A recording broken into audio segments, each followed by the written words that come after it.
Alors, comme solution de cette équation différentielle en I, en général, on nous propose une forme I de t égale a exponentielle moins mt plus b comme solution. Où m, c'est une constante strictement positive, a et b, ce sont des constantes que l'on doit déterminer.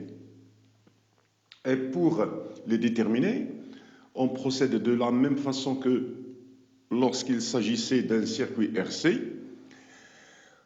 On détermine d'abord B et M avec l'équation différentielle. Alors, qu'est-ce que ça veut dire? Ça veut dire que je remplace dI sur dt et I par leurs expressions. Donc, pour simplifier, je cherche d'abord dI sur dt égale moins AM exponentielle moins mt.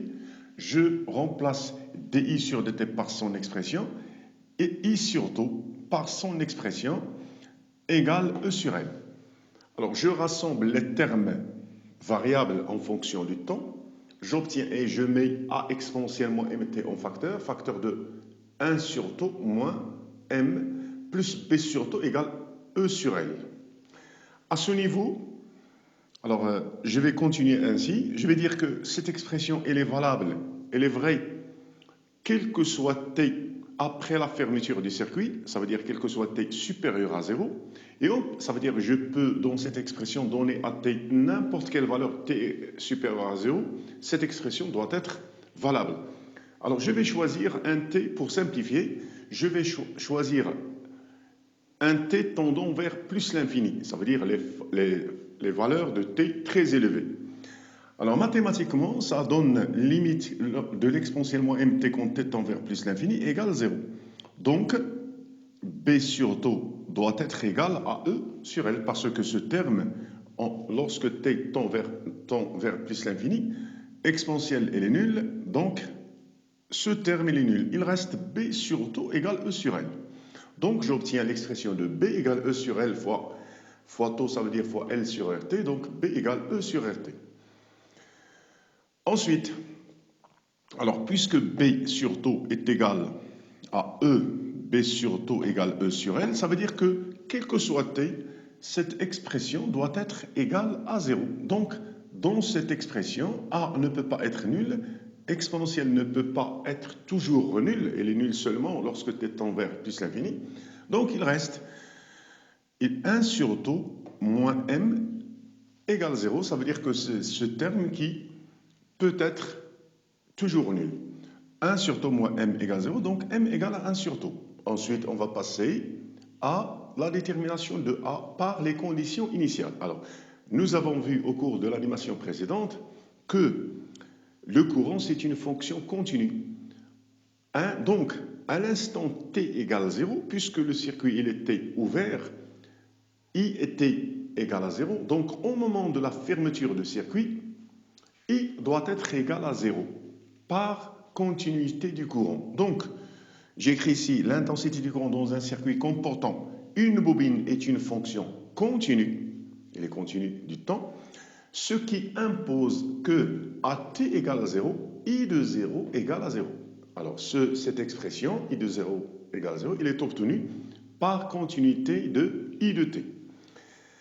Et je peux avoir autre expression de I de 0, tout simplement en remplaçant dans l'expression I de t, t par 0. Alors j'obtiens I de 0 égale A exponentielle 0 plus B, et exponentielle 0 c'est 1. Donc A plus B. Donc j'obtiens A plus B, I de 0 donc égale à 0, et I de 0 égale A plus B. Donc je peux écrire que A plus B est égal à 0. D'où A égale moins B, donc c'est moins E sur RT. D'où, enfin, j'obtiens l'équation solution de l'équation différentielle. I de t égale, je remplace A et B et τ par leurs expressions, E sur RT, facteur de 1, moins exponentielle moins t sur τ, avec τ égale L sur RT. Alors, pour faire une comparaison entre la réponse d'un dipôle RL et d'une résistance pure, je vais utiliser ces deux circuits. Nous allons voir la réponse de ces deux circuits. Le premier, c'est un dipôle RL. Le deuxième, ici vous avez la résistance, le conducteur ohmique, il est le même. La bobine, elle est remplacée par une résistance égale à la résistance interne. Ça veut dire qu'on a enlevé seulement l'enroulement. Ça veut dire qu'on va chercher quelle est la différence entre la réponse d'un circuit avec enroulement et un circuit sans enroulement. Alors pour le premier, l'intensité du courant, elle s'exprime ainsi, E sur RT facteur de 1 moins T sur tau, où RT c'est R plus R, la somme des résistances. Alors lorsque le circuit est ouvert, ça veut dire avant la fermeture, le courant est nul, à l'instant T égale 0. Exponentielle 0, c'est 1, donc 1 moins 1, c'est 0, donc I égale 0. Et lorsque t tend vers plus l'infini, l'exponentielle tend vers 0, donc j'obtiens I tend vers E sur RT. Ça veut dire que E sur RT, c'est une asymptote. Donc voici l'allure de la courbe I de t. Si on utilise le dipôle résistance pure, sans bobine, alors dans ce cas, je peux appliquer la loi d'additivité des tensions, U égale UR plus UR. Donc E, lors de la fermeture du circuit, E égale RI plus RI, en convention récepteur. Donc I, j'obtiens I égale E sur R plus R, ça veut dire E sur RT. Ça veut dire que lors de la fermeture du circuit, I prend la valeur E sur RT directement. Alors la courbe obtenue, elle a cette allure. Avant la fermeture du circuit 0, au moment de la fermeture, le courant passe de 0 à E sur RT. Ça veut dire que c'est une fonction discontinue.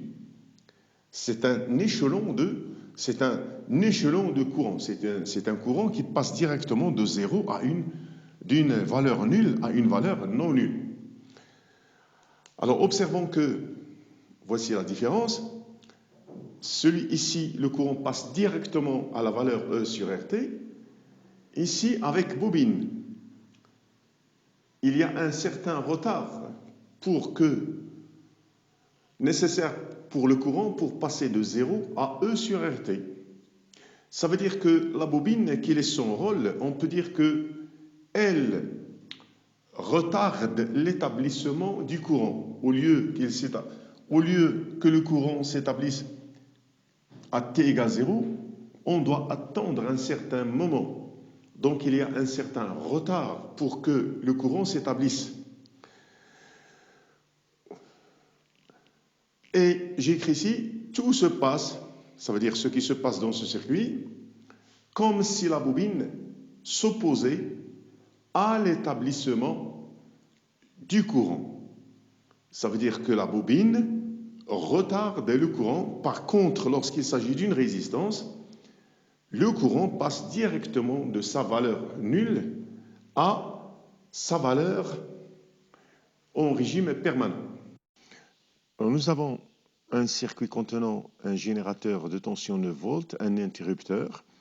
Vous avez ici deux branches contenant chacune une lampe.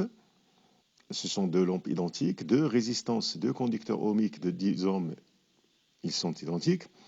Alors la seule différence entre les deux branches, c'est que celle-ci contient une bobine d'inductance L égale 1000 Henry. Je vais fermer le circuit, donc le courant va partir, donc va circuler du plus du générateur vers ce nœud. Ensuite, il va être réparti en deux parties égales parce que les deux circuits contiennent la même résistance. Ensuite, sort de ce nœud et revient au pôle négatif. Alors, je vais fermer le circuit et je vais observer le comportement des lampes. Observez que la première, elle est déjà allumée, celle qui est en série avec les résistances seulement. Ensuite vient l'allumage de la deuxième avec un certain retard. Alors, je peux ici me poser la question, pourquoi ce retard, il est causé par quoi? Alors, si on se réfère à ce que nous venons de voir, c'est que la bobine, elle retarde l'établissement du courant. Donc, c'est normal qu'elle va, parce que l'allumage de la lampe, il dépend de l'intensité du courant. Donc, la bobine, elle retarde l'allumage de cette lampe. Par contre, celle-ci, elle est seulement en cire avec une résistance, alors elle s'allume instantanément.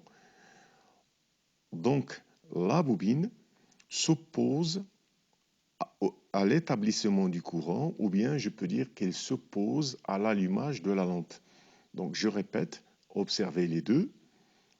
Allumage de la première, ensuite la deuxième, oui, elle s'allume, mais avec un certain retard causé par la présence de la bobine. Et après avoir exprimé l'intensité du courant lors de son établissement, lorsqu'on a fermé le circuit, nous pouvons déduire l'expression de la tension aux bornes de la bobine. Ça veut dire UAB qui est égal à LDI sur DT plus RI. Donc I est égal à E sur RT, facteur de 1 moins exponentielle moins T sur tau. Je vais, pour simplifier, d'abord dériver I, l'intensité par rapport au temps. Alors j'obtiens E sur L exponentielle moins T sur tau. Donc je remplace DI sur DT par son expression et I par son expression dans l'expression de UAB. Alors j'obtiens L DI sur DT, L fois E sur L, ça veut dire E, exponentiellement T sur tau, plus R fois l'expression de I. Alors nous allons nous intéresser à un cas particulier où la bobine est idéale. Ça veut dire R est proche de 0. R pratiquement très faible. Donc UAB est égal à E exponentielle moins T sur tau, parce que ce terme, il devient très faible devant E exponentielle moins T sur tau. Alors dans ce cas, je peux représenter la courbe UAB en fonction du temps. Avant la fermeture du circuit, UAB, elle était égale à 0. La fermeture du circuit correspond à l'instant t égale 0. Alors, à t égale 0, j'obtiens UAB égale E. Donc, à t égale 0, E.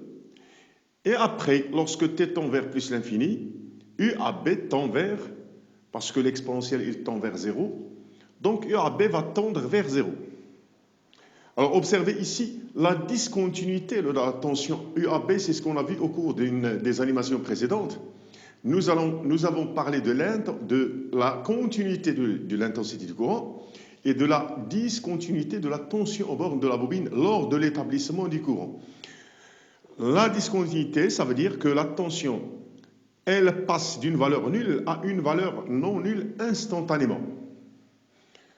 Donc, dans une bobine, il y a continuité du courant et contrairement à la courbe de I de t qui est continue, la courbe de UAB en fonction du temps, c'est une fonction discontinue. Alors, elle présente une discontinuité à l'instant t égale 0 qui correspond à la fermeture du circuit.